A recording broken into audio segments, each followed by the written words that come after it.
सगळ्यांना म्हणणं पडलं की आपल्याला काही एवढी कमी मतं पडलेली नाहीत की आपण एकदमच गात्र झालो. ठीक आहे, 2 महिने झाले, निवडणुका संपल्या.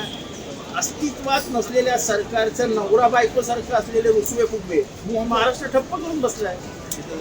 अहो, ते RTO ते नंबर प्लेटचं जे करप्शन बाहेर येत आहे ते म्हणजे धक्कादायक आहे ना. अख्खा महाराष्ट्र विकायला काढलाय. 3 कोटी नंबर प्लेट बदलायचे आहेत आणि 400 रुपयाचा कपला आहे. 3 कोटी रुपये 400 किती झाले? 1200 कोटी रुपयाचा गफला असं समोर दिसतोय. 1200 कोटी रुपये काय झाडाला येतात का महाराष्ट्रात? सर्वसामान्यांच्या स्कूटरला खर्च येणार आहे, सर्वसामान्यांच्या मोपेडला खर्च येणार आहे, सर्वसामान्यांच्या नॅनोला खर्च येणार आहे. मोठ्या गाड्या जाऊ द्या हो.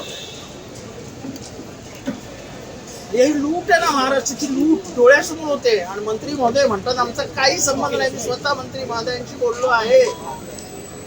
मी मंत्री महोदयांना विचारलं, मंत्री महोदय आपला काही संबंध आहे का? जितेंद्रजी, माझा काही संबंध नाही, मला काहीही माहित नाही याच्यात. एखादा मंत्री एवढ्या प्रामाणिकपणाने सांगतोय, माझी विनंती आहे परत हात जोडून मुख्यमंत्री महोदयांना त्याची चौकशी लावा. अहो, 100 रुपयाची नंबर प्लेट गोव्याला मिळते, तिथे 100 गाड्या आहेत.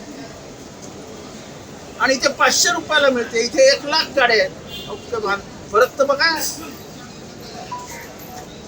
म्हणजे उघड्या डोळ्याला कॅल्क्युलेशन न करता सरळ दिसतंय की 1000 कोटी रुपये. पण या सगळ्या प्रकरणांमध्ये 3 कंपन्यांना या नंबर प्लेटचं सगळं टेंडरिंग देण्यात आलेलं आहे. परंतु एवढे मोठे टेंडर आहेत, 1046 कोटींचं टेंडर आहे.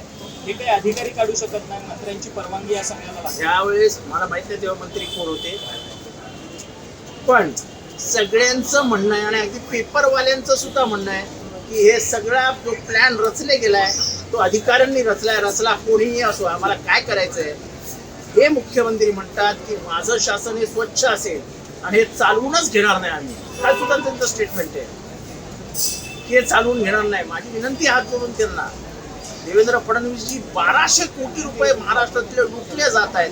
3 कंपन्या घोरपडणार आहेत. 3 कंपन्या अमराठी माणसांच्या आहेत. मराठी माणसांचे पैसे काय झाडाला लागलेत काय?